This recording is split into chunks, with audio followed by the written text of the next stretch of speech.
In today's Tactical Tuesday episode, I go over the ultimate, pun completely intended, guide to playing online. With the Ultimate Cup approaching this weekend, this video aims to inform you on 3 topics. Number 1, how your play space should be set up and recommendations that I do when playing. Number 2, Cheaters 101, things to be considerate and be on the lookout for when playing online. And number 3, miscellaneous topics such as making moves, committing to them, and accidental misplays. I'm trying to build more comprehensive videos that can be referenced for any player, so bear with me on the length of these videos. If there's a specific topic that interests you in general, do navigate through the chapters along the video. Otherwise, if you enjoy these types of videos, do consider subscribing to the channel and hitting that notification bell.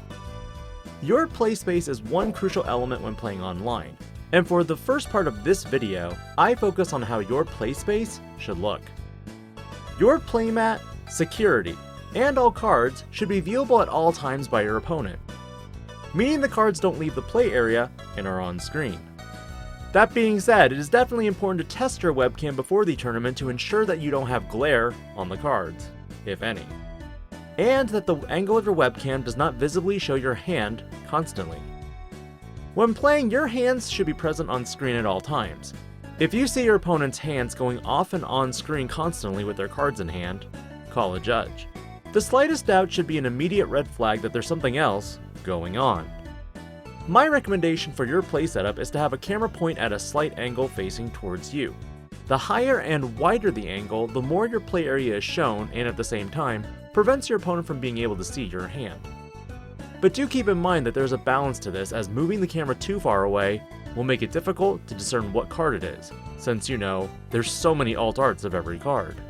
During actual gameplay, if you do see your opponent's hand, let them know their hand is showing. After all, the hand is considered a secret or private information.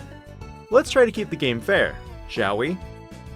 Other general rules in the Digimon trading card game do not allow you to take notes on cards, but you can ask your opponent questions such as what is in their trash, and gauge statistically what may or may not be in the security. As for me personally, I feel it's best to have a wider angle on your play space. In general, I also have a water bottle and snacks nearby in case I get the munchies and my opponent's playing a super long turn. Trust me, it happens. Just ask any player who's played against Lilithloop. But by having the water bottle nearby, you can grab a drink whenever you need it.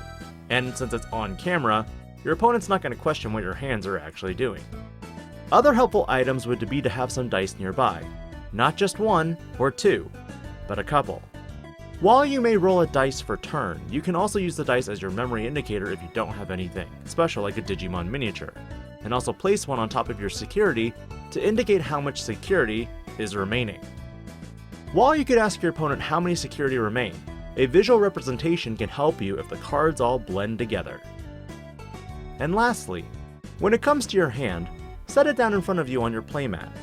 There are players who rifle their cards or a specific tick while they wait for their opponent to make a move. But keep in mind, rifling cards or moving around can be distracting to your opponent. Putting your hands down is also a great way to show your opponent you're not making any movements that could be considered sketch. There are the general things that I do when I have my space set up for online games. While the wide angle is good for you and your opponent, the direct up-down view is definitely more appropriate if you're doing a stream. But for online tournaments, I definitely would prefer to see more than less. If you have any questions in regard to play space setup, drop a comment and I'll get back to you as soon as possible. But now, let's talk about cheating. Cheating 101 will focus on things that your opponent does that are intentional and malicious. When it comes to making moves, players spend a lot of time sometimes to play a card. Whether they lay their card face down in a fashion that methodically shows them thinking or planning out their order of plays. This can result in what can be interpreted as slow play. Examples of slow play can be taking an excessive time to shuffle your deck, or even thinking for more than a minute before playing your next card. Slow playing is sometimes utilized by players who've taken Game 1 and will try to stall as long as possible for Game 2. Because of this, with 1 win for the round, they are declared the winner.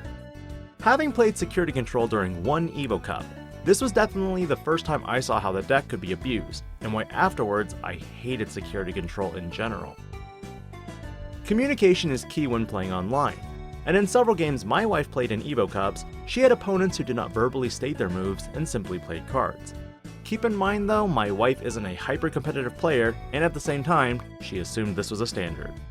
But also as someone who has a YouTube channel, I kinda go through all the cards on it daily, and if my opponent isn't verbal, I usually pick up on what they're doing by just looking at their card. So when it comes to playing your cards, be concise and be verbal.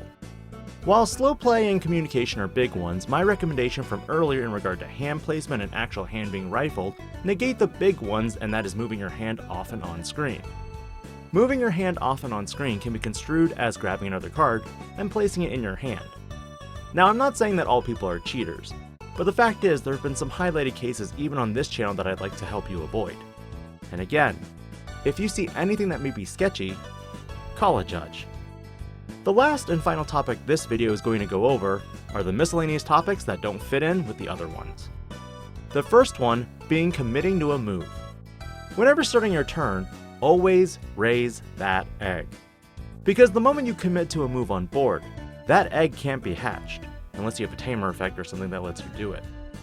While you may have chill opponents that let you raise the egg even after you've played one card, on technicality it is against the rules. Committing to a move is another gray area that a lot of players have problems with sometimes. And that is, when have you actually committed to the move? Is it when you've played the card on the field, moved the memory marker, verbally said something? According to the tournament rulebook, verbally stating or announcing an action or removing your hand from a card is considered committing to a move.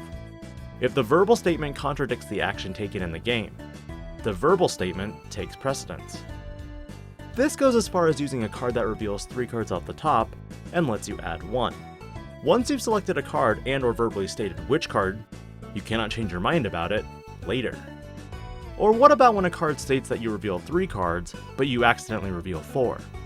Call a judge, let them know the mistake you made, you'll get a warning, and the 4th card will likely go to the top of the deck. If your opponent places the card to the bottom, or worse, the middle of the deck, it's going to be a headache of a round. Because at that point, if it's in the middle of the deck, it's impossible to verify which card it was and reverse the game state to a fair point.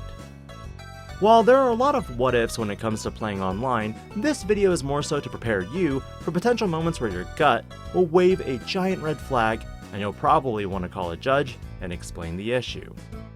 Furthermore, knowing what could potentially happen during a tournament can also help you mentally be prepared to train or to not make a careless play that could equal a warning, a game loss, or whatever. Because while card games can be fun to play, there's also the mental stamina needed to endure 8 or 9 rounds of tournament gameplay.